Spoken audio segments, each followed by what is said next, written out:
এই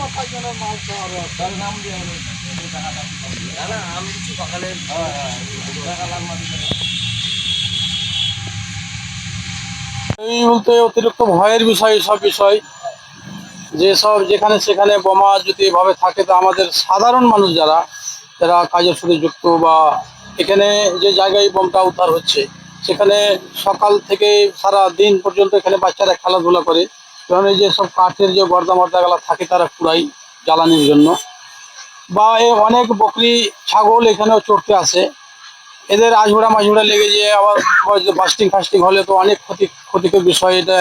আমাদের পক্ষে আমাদের ভয়ানক বিষয় এটা, আমরা খুব আতঙ্কিত আছি এসব বিষয়। এই জন্যই আমার খুব আতঙ্কিত আছি, এসব বলে আমাদের এগুলো তো হয় না। এবার যাভাবে দেখলাম এটা তো বিষয় আতঙ্কজনক বিষয়।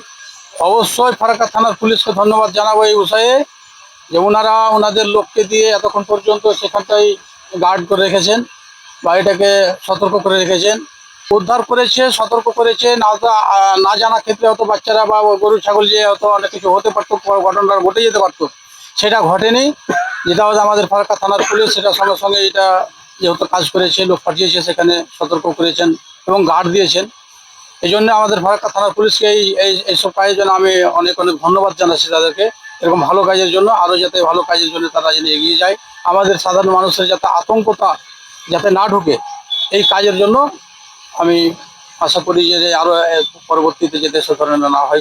কোথাও যদি কোনো রকম এরকম ইঙ্গিত থাকে এই ধরনের নেওয়া স্টেপ নেওয়া, আমাদের থানার তরফ থেকে যারা যে আইসি বা করেছেন এনাকে আমি অনেক ধন্যবাদ জানাই। আপনার নাম? আমার নাম মিলন শেখ। এই জায়গাটার নাম? এই জায়গাটার নাম এটা লালমাটি মাদ্রাসা পাশে, এটা চাকপাড়াও বলে, শিবনগরও বলে। আপনি কি এখানকারই বাসিন্দা? আমি এখানকারই বাসিন্দা, আমার বাড়ি